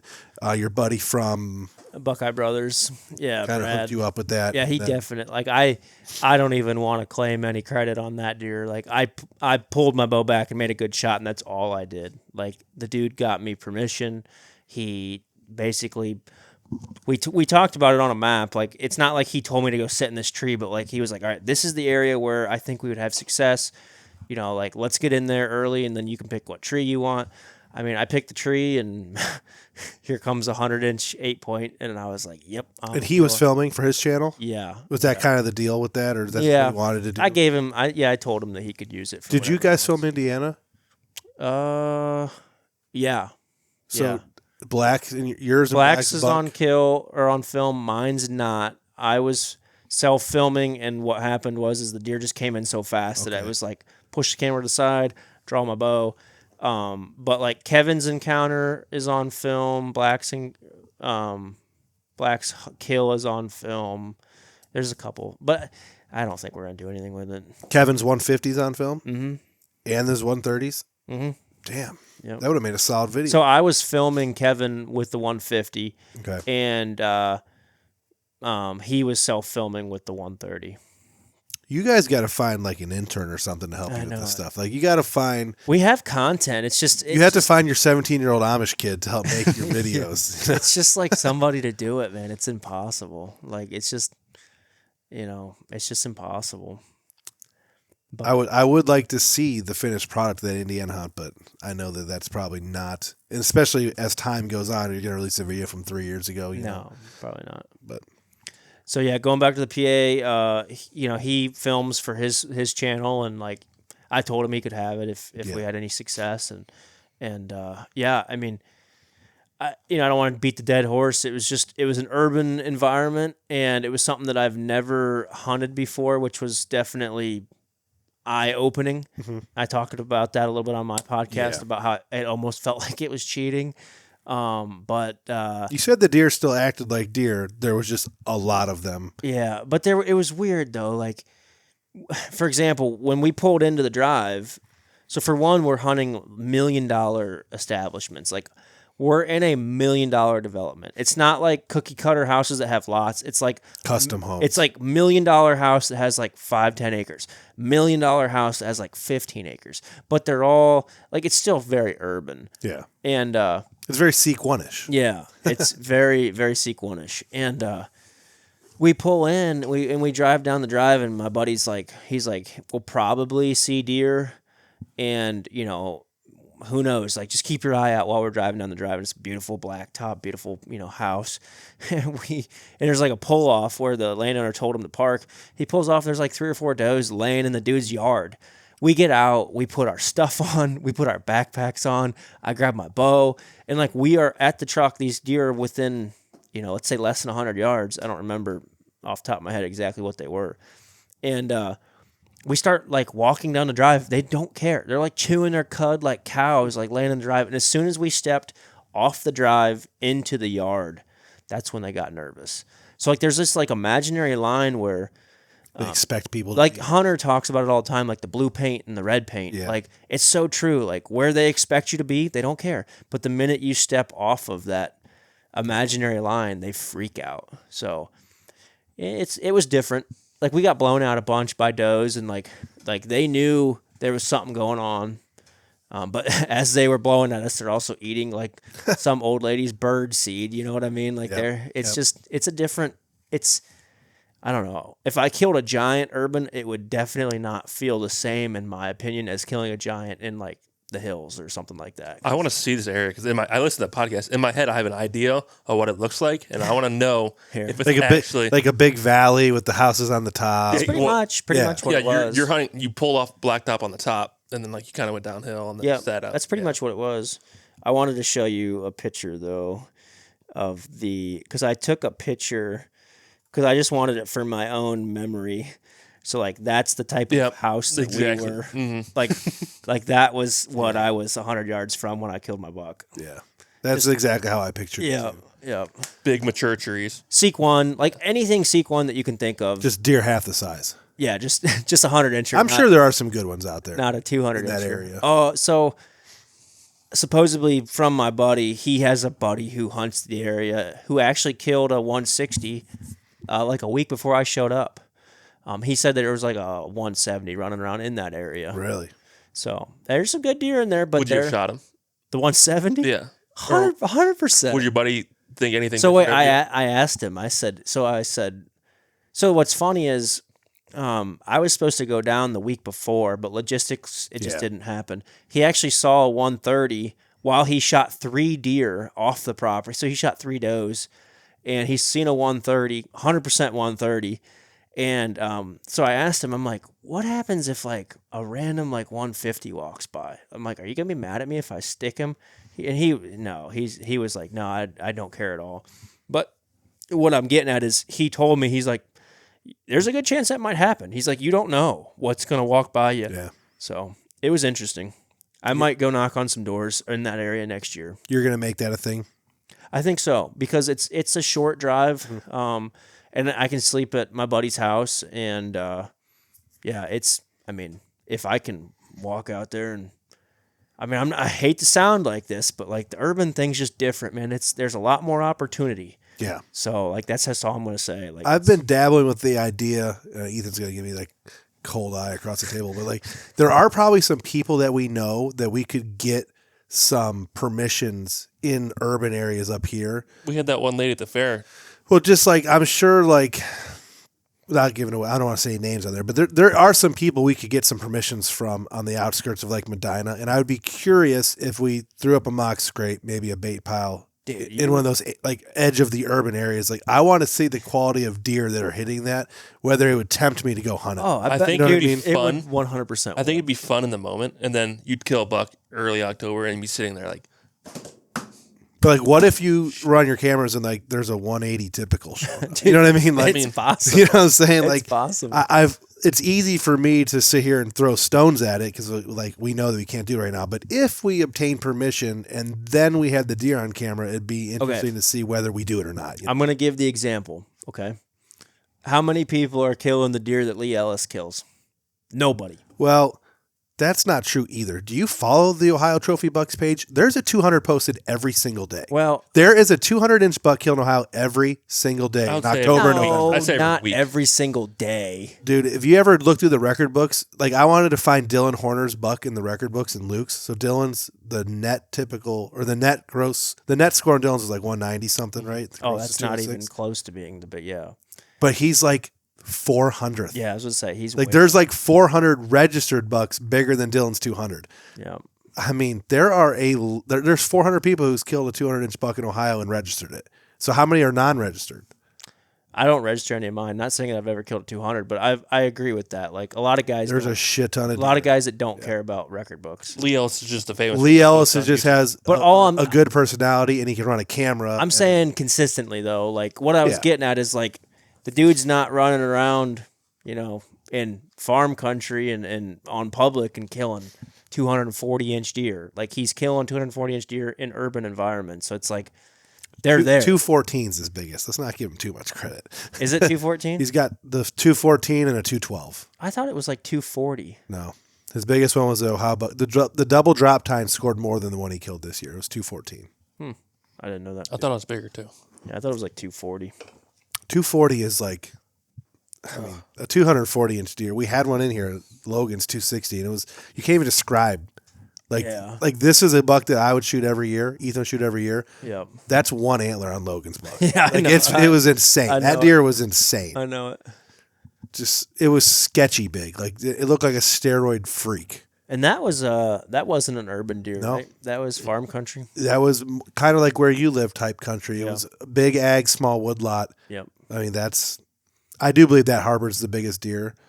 Because if deer have space, it's the hardest to kill them. Yeah, if a deer like that in those areas have space, if you key in on where they're bedding, especially early like that, like he killed it, early feeding, that's gonna be your best chance. I mean, not too far from you is where that Amish 226 or 227 was killed 3 or 4 years ago. That guy poached it, right? Is that what you're talking about? No, it wasn't poached. It was killed legitimately by an Amish guy, but it was 220 plus. I remember and it wasn't far from where you live. Like, I mean, within 10 miles, you know, so, and a lot of people knew about that deer, but he was in Ohio, you can only shoot straight walls. You're getting maybe 200 yards if you're a good shot. So those big ag areas, it's not like out west where you can rifle them down. I mean, them deer can survive. Yep. But I don't know. Back to the urban thing. I think it would be tempting for me if there was a buck of that caliber, but I'll let you know if it ever happens. I would definitely encourage you to at least try, because it's, as long as it's, and I don't want to say this because I don't agree with like everything that's legal, but what I was going to say is like, as long as it's legal and you're not like poaching or you're not hunting within city limits and you're doing everything right, like, well, you can get permission in city limits now in Medina. That's why I was asking. Like, there are people we know that might have enough land to qualify. Yeah, Medina. Who gives a shit? I'm not hunting there. But what I'm saying is you could, and I mean, yeah, I would. It would be curious. I'd be curious to see what I would do in that situation, but I don't think I would like it. Like you're a perfect example. I don't think I would like it as much as I like hunting this style. I'll admit it right now on the podcast. I 100% did not enjoy the urban as much as I did like my Kentucky buck. Like that style of like big woods and like vast that Kentucky farm you hunt is beautiful, unbelievable. I mean, it's the most beautiful farm you'll ever see in your life. Like, yeah, I mean, it's gorgeous, and like that to me is a more memorable hunt than, even if that deer would have been 100 inches. That's a more memorable hunt than killing a 100-incher in some lady's backyard. Some of them spots that we hunt in Indiana are the same way. Same way, just beautiful. so beautiful, so beautiful. It's funny. Caleb wants to go city. I want to go the opposite route. I want to go down south in big woods, big hill country. I mean, we can do that next year. Me and Dylan already set it up there. Jay, so you're not involved in that. There's a text message thread between me, Dylan, and Jay for a podcast we had a while back, and they keep it up every once in a while. They're talking about going down and doing like an overnight camp scouting shed hunt sometime soon. So get a hold of Dylan and Dylan wants to do no cameras, which would be cool too. Just go scout it, find some scrapes, and then go hunt in October. Yeah, I mean that no intel. There's nothing. I mean, that's what he did this year. I mean, there's nothing wrong with that. Yeah. I mean, I encourage it. Yeah, you should. You'll learn a lot. 100%. You'll learn a lot by doing that. All right, hold up the Ohio buck. Dun dun dun. So we've already talked on the podcast about how you wounded this deer, were unable to find him, thought he might have been dead. When did you get the confirmation that he was still alive? Because you wounded him on opening day. So I shot him on opening day and hit him high. 100% my fault. He saw me in the tree, and it was one of those moments where it was like, either shoot or he's gonna bust. So I shot, and it was the wrong decision. I hit him high shoulder, got like I don't know, 9 inches of penetration, like basically just enough to get into the cavity. I don't know how it didn't do more damage than it did, but did you find the scar tissue? So rewind, which is really cool. When I caped him, I saw where the arrow entered, like you could see it in his hide, but like there was no broadhead, there was no carbon shaft there. Like he had to have 100% pulled that thing out. So when when Hook got hit by a car back whenever that happened, and me and Isaac had already sunk 2 or 3 broadheads into him during that time, we were so excited to cape him out and like find all our old shots and shit, and all we found was scar tissue. Yeah, exactly. We didn't find shit. Like nothing. These deer are so incredibly tough. Like I thought that I was gonna literally pull a 9-inch shaft of arrow out of him, and well, that probably festers its way out if it's not lodged into the bone. Well, I found when on entry side, there was like a giant calcium ball from where it went through the bone. So it looked like a golf ball of calcium deposit. There was nothing on the exit side because I don't think I poked through. But like obviously it went through bone, and like somehow he got all that out. Like it just, I don't know, man. Deer, like you hear about, and I always was like, kind of on the fence about it, but you hear about guys saying that they'll pull arrows out and stuff. I'm like, I don't know. But I actually watched a video not too long ago on social media of a doe. Some guy stuck her. It wasn't the greatest shot. She ran out into a field, and like literally she's back there trying to like pull it out. And I'm like, well, now I'm a believer that deer will, I mean, I don't know. It's crazy to think that, but either way, there was no arrow in him. Yeah. Long story short, there wasn't an arrow, and I promise you, if I wouldn't have shot him, I would not have guessed that he'd been shot. Like I would have caped him out and be like, oh, he got gored or something. Like, I would have never guessed that he got shot. And that was the same year. Like yep. You shot him September 20, whatever the opener 27th or whatever. And then I killed him on January 18th. So when did you get confirmation he was still alive? Late October. Okay. That's when you were hunting that little funnel. You're sending me Snapchats, like a pinch on the side of a hill. Yeah, so that was during the rut. You were hunting for him? I was, and that was kind of an area where he liked to be. And actually, that's where I killed him from that. Okay. So, but yeah, and I have a guy that hunts the same property that I'm really cool with, and like we share intel because he's the only one that I can trust on that property. The property's like a World War III. And he actually sent me a video of the deer and was like, hey, I think the buck that you hit, and he actually sent it to me first. He's like, hey, I think the buck that you hit early is like alive, and I think I just got him on camera. And he asked to request the video. He sends me the video the next day, and it's 100% him. And then like a couple days later, I got another video of him on one of my cameras, and I'm like, all right, game on. So now that reminds me, we were talking pre-podcast. Your buck has an incredible amount of burrs, little points, like a bunch of like sharp junk. Yeah, he probably has like 20 like half-inch points. So that makes me think maybe because you stuck him when you did, maybe he laid up for a couple weeks recovering, and like the pain of just he wasn't able to rut hard. So wherever he went and like held up for a couple weeks. I don't know, man. Kept him from rubbing a ton. I don't think this is natural. He's just not smooth. Yeah, but I don't think this is natural. I personally don't think that, like, I don't think that all these 1 to half-inch points are natural. Like, I think it's just he was old, gnarly, threw some mass, but I could be wrong, but... Either way, he didn't rub him off, which makes him look cool. No, he's very cactusy. Yeah, he's definitely looks like a cactus. Yeah. So I think my wife actually nicknamed him like Cactus Butt while I was hunting him. So and when we were in Kentucky, you're telling us the story. You're very bummed because we were in Kentucky, like October 16th to the 18th or something for muzzleloader season, and that was before you had him back on camera. And you're like, I would give anything in the world for this deer to show back up. Yeah, I thought he was dead. I really thought that he went onto the neighbors, which I don't have permission to be on. Can't even, nobody's allowed on it. I thought he went over there and died. Did the drone ever come out? Yeah. They never found him? Never found him. That's the second time that I know of where a buck has for sure been wounded, and then, blood and stuff was found, and the drone can't find the deer. Yep. Like, it makes you wonder Like, how did he far go he 6 went. miles? He could have. You know what I'm saying? Did he just go somewhere 6, 7, 8 miles away, hunker down where, because you're going to search a 2 mile area real easy with the drone. And if you don't find him, like. Yeah. And the drone guy did. He circled like where I shot him, he circled real hard for maybe a half hour. And then he kind of ventured off to the neighbors and kind of, maybe like a mile loop, and he wasn't anywhere to be found. That's crazy. So who knows where the deer went. But yeah, I hunted him hard during the rut. Actually drew back on him twice during my quote-unquote rutcation, but he was within bow range both times, but just over the property line. Where I was hunting was kind of I have a tendency of doing this, but it's always because you always shoot yourself in the foot because you can't shoot the deer you see. I always try to like get away from people, and sometimes I find like when you go to like the farthest corner or like whatever, like a lot of guys just like they want to hunt in the middle of the property, and I try to like hunt the outskirts with like very high pressured properties. And unfortunately, it was just where a couple properties meet, and I didn't have a lot of room, so I couldn't shoot him. And then put out some of that golden acorns that you they grow pretty quick. About. Yeah, they do a good job growing quick. They attract deer they fast. They form in like piles. Yeah.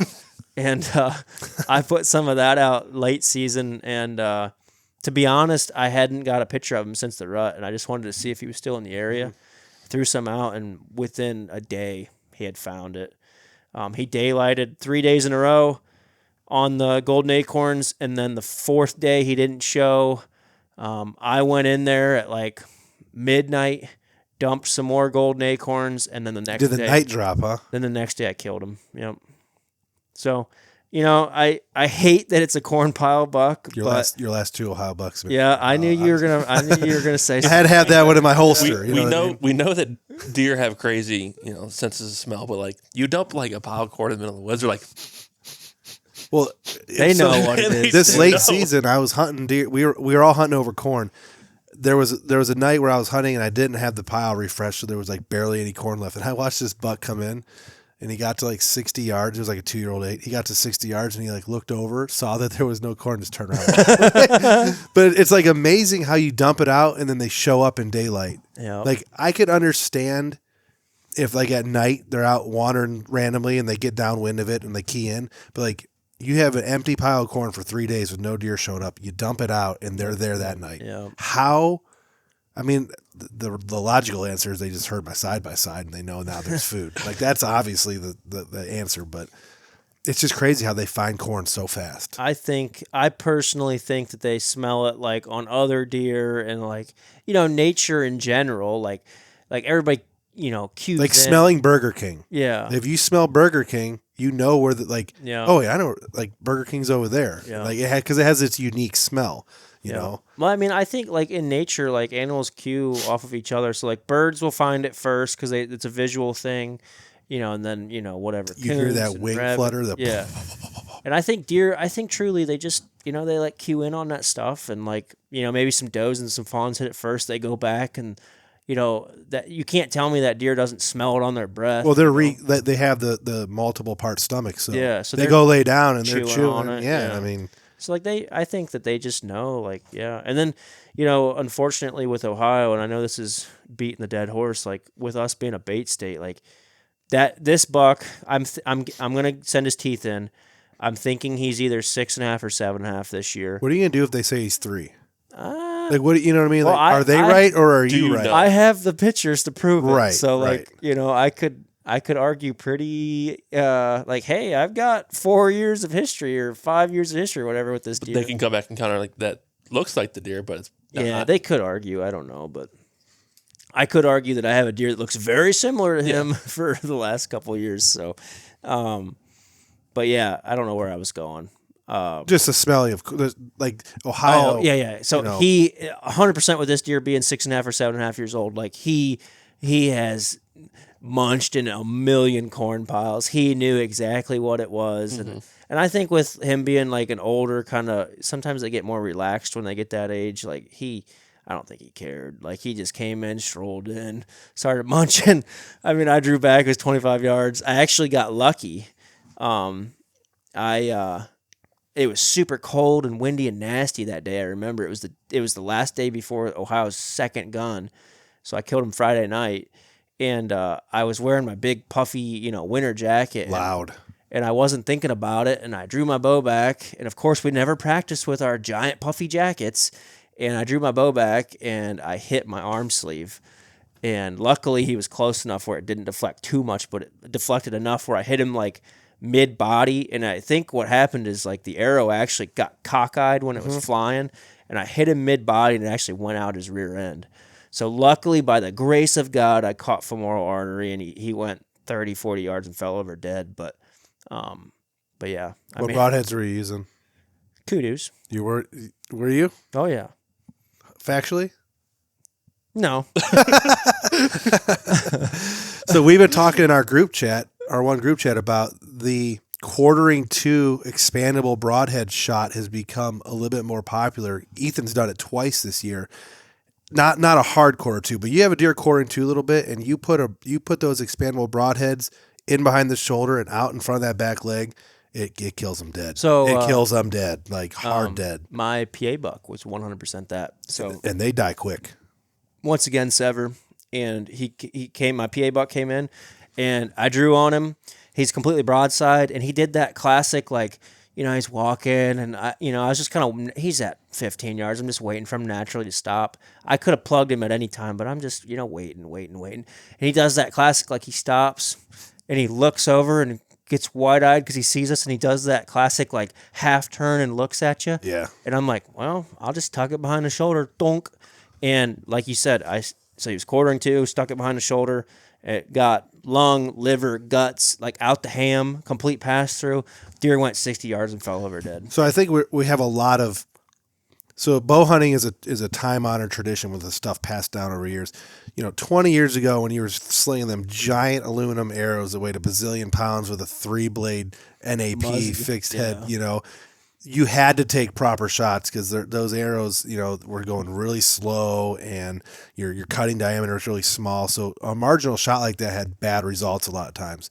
But now we're slinging arrows 300 feet per second with 2.5 inches of cutting. Yeah, a quartering to shot kills them deer dead. I 100% after my results of the severs, I 100% will not hesitate. If I had a 200 incher come in and do the exact same thing that my PA buck did, come in broadside, catch some ground center, whatever, and then turn last minute and then do the classic, look up at you, I'm tucking it behind that shoulder, and I don't care if it goes out his rear end.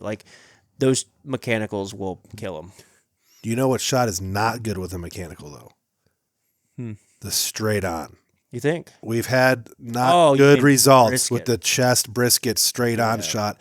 That is a situation where it seems like with the lighter arrows and the mechanicals taking time to deploy, and they usually have a long shaft, they almost ride the brisket out. They get deflected away from the vitals. It also depends on. That's where the fixed head, the elk hunting setups, do a lot better when you're penetrating also depends straight on chest. if you're hunting out of a tree stand or a blind, Yeah. ground level, up high. Obviously, if you're up, If you can tuck it into the throat area. Yeah, but head on when you're eye level with Yeah. the deer, that's a lot different than that downward, because that frontal downward shot don't work. And that frontward downward shot doesn't work because you think that you need to aim at a certain spot, but you need to aim 5 inches above that spot. Because if you shoot low, it's just gonna hit the brisket and straight in the ground. Yep. And I know Pavik's listening to this. Yeah. Have you guys ever used those severs? I think we've used a lot of the mechanicals, but we end up right now it's Rage and every deer I've killed with a bow, crossbow, Schwacker. or compound's been Schwacker. Schwacker. And I haven't had a deer run over. Oh, I like Schwackers. 70 yards. I think Isaac has some severs, right? I don't know. I'm pretty sure he killed that. That's what I'm saying. Yeah, I think Isaac was shooting weird severs thing. for a while. Yeah, Isaac does similar to some of you guys. Isaac gets the bow nerd thing going, so he'll every year he'll make a new setup and see if he likes it. Yeah. So he's gone through the gamut. I've been shooting the Rage 2 blades for a very long time. Me and Luke use Schwackers, and they kill deer, so there's no. No, Yeah. I used to use Schwackers. There's nothing wrong with that. I'm glad that I'm off the fixed train. They do have there are times where they do work, but I mean, for a whitetail Yeah, deer, yep. you do not need them. I like the flat shooting tuning ability and the speed and just the devastation when it hits. Yeah. Even if you don't get a ton of penetration, that 2-inch cut is just very lethal. I would argue that I've gotten better results penetration wise than like with my severs than I did the kudus. I don't know why. I would argue that every deer that I shot with a sever this year was a complete pass through, and like I watched between buddies and like guys on the Born Again team or whatever, and I think I counted I watched 6 or 7 deer die. Like my own eyes watched them die, whether I was filming it or whether I was shooting them with a sever, and the longest track job was like 65 yards. Yeah. I think for whitetails it's just the way to How many of those deer did you shoot with the severed in the shoulder? Versus none of them. I mean, versus the kudu in the shoulder. We stayed away from it. Like, I mean, I'm cautious with a mechanical. Like, I don't want to hit bone. Like, it's not smart to. But I bet if you put that kudu where it's supposed to go, you'd have similar results to the sever. I mean, you're probably right. I will say that, and I'm not blaming only him, but the Ranch Fairy with THP, very large audience, they started really pushing single bevel, fixed blade, shooting the pigs. And I don't think the pigs and the deer are very similar. No. At all. Because a lot of guys like started doing that heavy arrow. It's blown through wild boar, so this is going to work perfect for deer. And the results are not as good. Yeah. They're too fast. It's different. They're just different body styles. Yeah. And I know a lot of guys were watching the Western dudes like Levi Morgan stuff out there hunting elk, and they're using heavy fixed blade. So like, it came into our whitetail world, but I think it's starting to phase back. I do too. I think it's starting to phase. I like that mid body. You don't want to shoot guts, but mid body, liver, diaphragm. If there's any angle to it, you're going to get lung, heart, or those arteries in the back, and it kills the deer, guaranteed dead. Yeah, they can't survive it. Guaranteed dead. Yeah, they can't survive it. No, I'm with you on that. How heavy was your arrow this year? Because you kind of knocked it down. I did, bit, right? I did. It was you put me on the spot. It was just shy of 500 grain. Okay. 489 or just right over mine. I'm shooting. Did you guys measure all our arrows? I know I'm shooting a 465, and Isaac's shooting just I think above a 500. Did you measure mine? You weigh mine? No. Yours is lighter than ours. Okay. Yours is probably like 390, 400, something like that. It's probably around 400. If it's a standard arrow shaft, 100 grain. It's the 5 millimeter. Right? Yeah, normally it's 6. 400. Is it? It's a 6. They started making the 5, and my arrows are so old. You got to remind you, I had that old Hoyt setup. Okay. I still have the 6 millimeter arrows. One thing that I did this year that I really, really enjoyed was the 80 pounds. And I went with an 80-pound mod this year for my bow. Really enjoyed that. And I was really nervous at the beginning of the season because I thought in cold temperatures that I would get hung up or I wouldn't be able to draw it. And honestly, like, consciously when I'm in the tree, I'm just kind of like, like flexing a little bit. I know it sounds kind of gay, but like I would just make sure my blood was flowing. But as long as like I kept my blood flowing in my shoulders and stuff, I had no issues whatsoever. It's like the push-up thing. Like when your adrenaline hits, dude, you're just like, honk. If you go out and if you start doing push-ups every single day, on the first day you could do 20 in one sitting, then 23, then 30, then 35, then 50, and then you can do 50 every day. Yeah. Your bow's the same way. Once you've shot it a bunch, you're going to be able to draw that back for a long time. I'm going to 75 this year. Yeah. They talked him out of 80. He wanted to do 80. Yeah. Do 80. I'm doing 75. Then Isaac and Nick. The mods today. So Isaac and Nick are like, what do you need that for? You should have texted me. I'd have told you to go 80. Why didn't they want you to do 80? You probably had to buy different arrows. Need it. No, I bought my arrows for 80 pounds. Okay. Because I'm shooting 250 pounds. I have a long. So you got 250. Yeah, that's what I shoot. Yeah. Nah. But I'm shooting like 292 right now. It's 70 pounds, so I'm excited to go above 300. You'll be surprised. You might get it. You might not. Sometimes that 5 pounds doesn't really. Isaac's bow shoots my arrows like 305 or something. He shoots 75 pounds? Yeah, he's the same setup. Just face forward instead of lift. Yeah. You'll be all right then.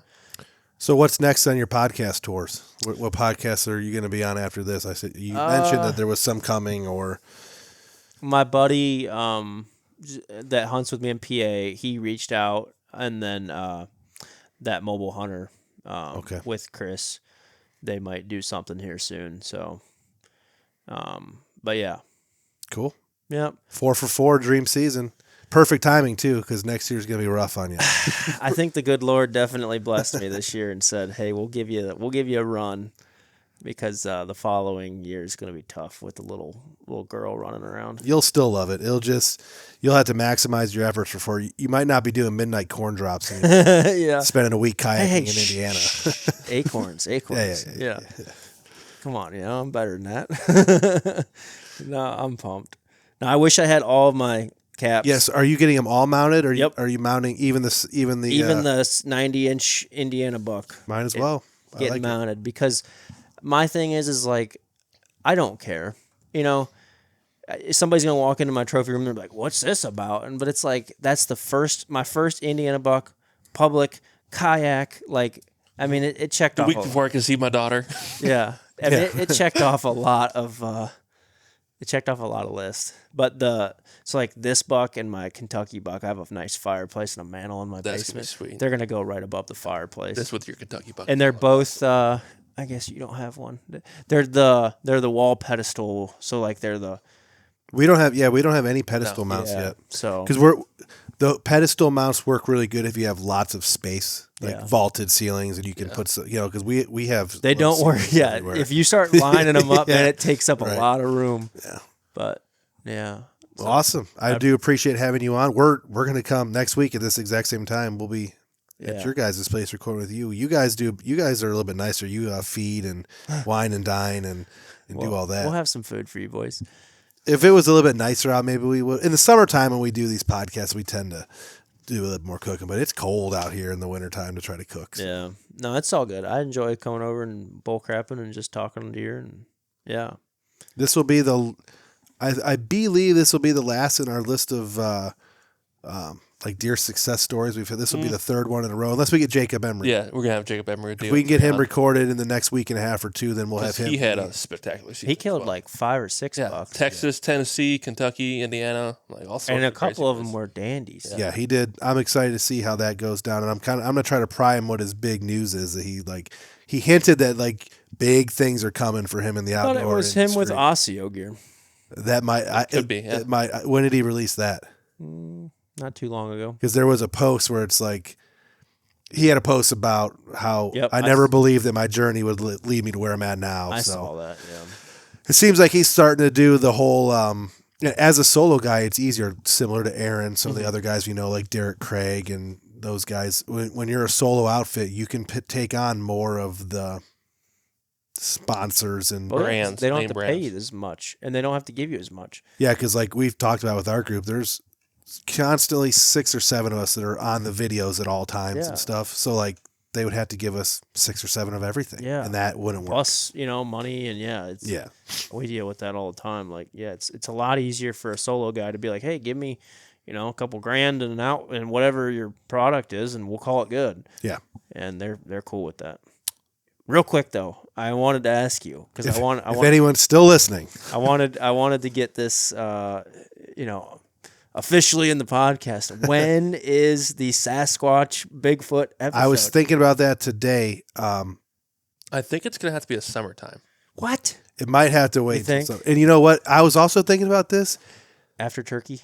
If we do it when the weather's nice in the summertime, we can do it off the lake. Yeah, around a fire. Yeah, we It'd can be do a lot we can do it better. outside. Let's We do it have with the ambience. so we have a bar like that. We have an outdoor bar exactly like this next to our fire pit up there. So we could do with the lake in the background, and Fire crackling and stuff like dude, that. people are gonna think Good. that I'm a psycho, dude. Like I've had some, and I don't want to give away too much, but I've had some encounters with things that I cannot explain. I'm excited to hear about. We've had at least a handful of guys that have heard us talking about this Bigfoot podcast. They're like, when's that coming out? Like, I'm excited like fans. about it. Like I'm a believer. I have a story I can tell. Yeah. So. Do you know what the funniest part of this Bigfoot thing is? Like 20 years? No, probably you're 34. I'm 34. Yeah. So 16 years ago, he had a video editing class in high school, and they filmed a bunch of Bigfoot stuff back at the lake. Yeah. Like old, like we Jack had Link, an like, ape costume. Like our high school editing class had like a monkey suit. Jack Link Filmed like, a bunch of stuff with it. Sasquatch. And, like we did like car encounters out here, like stuff like that. But I think the plan is we're gonna do the Sasquatch one. So the Bigfoot podcast. I'm gonna do like a solo 20-minute intro where I want to talk about some things, and then I want to preface it as this is going to be a major deer hunter's take on the Bigfoot thing. Have some of our guys on do our podcasts about it. And then I want that one to get out there, get on the airwaves and do all that. And then I want to try and find a couple other, like there's plenty of subject matter experts. I want to have them react to the things that we said on those podcasts and like give their interpretation of it. When you first told me about it, you were going to like spit some facts about Bigfoot. Yeah. That's what you're doing on that solo. Yeah, that solo part's going to be basically like Bigfoot in history. It's going to be from the start. It'll just be me sitting here talking about where it first came out, some famous incidents, just 20 minutes of nice little build up, and then boom, we'll have all of us on there, and we'll talk about our encounters and or our thoughts and, you know, what this could be. What I'll have my list of bullet points, you know, how do they avoid trail cameras? Why don't they, you know, this, we'll go in depth with all that, but it's coming. I was thinking about when we could get this podcast to air, but like Ethan said, it might have to be a designated warm weather one, May or June type time frame. And let's just feels that camping. Yeah. Like after turkey season. Let's do it. Yep. No, I'm cool with that. Any other last minute words? No. Any shout outs? Nah, I appreciate you guys having me on. I don't need to throw anybody under the bus. Fuck you, Chris Brackett. I knew that was coming. One day I'm going to reach him. One day. I hope you already did. He blocked you twice. Yeah, he did 3 times. I think he blocked like SBO and me personally. Like everything. He's seen your name. And blocked it.